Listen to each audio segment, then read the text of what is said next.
Kuttippuram panchayat local government members ലീഗിന്റെ നേതൃത്വത്തിൽ പഞ്ചായത്ത് ഓഫീസിന് മുന്നിൽ ധർണ നടത്തി. ട്രഷറി നിയന്ത്രണം പിൻവലിക്കുക, പിടിച്ചുവെച്ച ഫണ്ട് വിതരണം ചെയ്യുക, ഒഴിഞ്ഞുകിടക്കുന്ന തസ്തികകൾ നികത്തുക, കെട്ടിട നിർമ്മാണ പെർമിറ്റ് വർധനവ് പിൻവലിക്കുക, പെൻഷൻ കുടിശ്ശിക വിതരണം ചെയ്യുക എന്നീ ആവശ്യങ്ങൾ ഉന്നയിച്ചാണ് ധർണ നടത്തിയത്.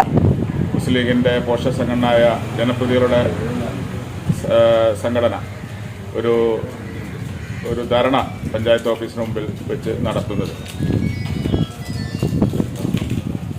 വികസന കാര്യങ്ങളായാലും ക്ഷേമ പ്രവർത്തനങ്ങളായാലും സംസ്ഥാന സർക്കാരിനെ പോലെ തന്നെ വലിയ പങ്ക് വഹിക്കുന്ന ഒരു സ്ഥാപനമാണ് പഞ്ചായത്തുകളും മുനിസിപ്പാലിറ്റികളൊക്കെ.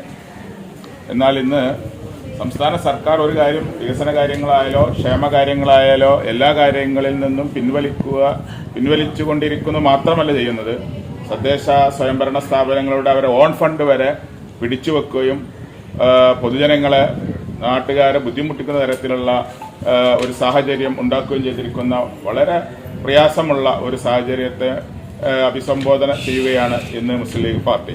തീയതി സെക്രട്ടേറിയറ്റ് ധർണ കേരളത്തിലെ മുഴുവൻ മുസ്ലിം ലീഗിന്റെ ജനപ്രതിനിധികളും സെക്രട്ടേറിയറ്റ് വളയുകയാണ്.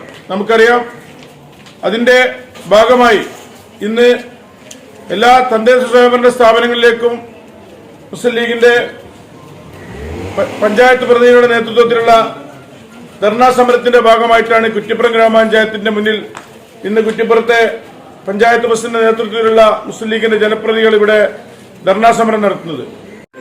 തദ്ദേശ സ്വയംഭരണ സ്ഥാപനത്തിന്റെ ഓരോ കാര്യങ്ങളും വളരെ വീക്കായിക്കൊണ്ടാണ് പോകുന്നത്. നമുക്കറിയാം, ക്ഷേമ പെൻഷനുകളും മറ്റും വിവിധ ബില്ലുകളും എല്ലാം ട്രഷറിയിൽ കെട്ടിക്കിടക്കുന്ന ഒരവസ്ഥയിലാണ് ഈ സമരപരിപാടി. മുസ്ലിം ലീഗിന്റെ നേതൃത്വത്തിൽ ഈ സമരപരിപാടി ഇവിടെ തീരുന്നില്ല. 24-ാം തീയതി സെക്രട്ടേറിയറ്റിന് മുന്നിൽ ഞങ്ങൾ അണിനിരക്കുന്നതാണ് എന്ന് മാത്രം.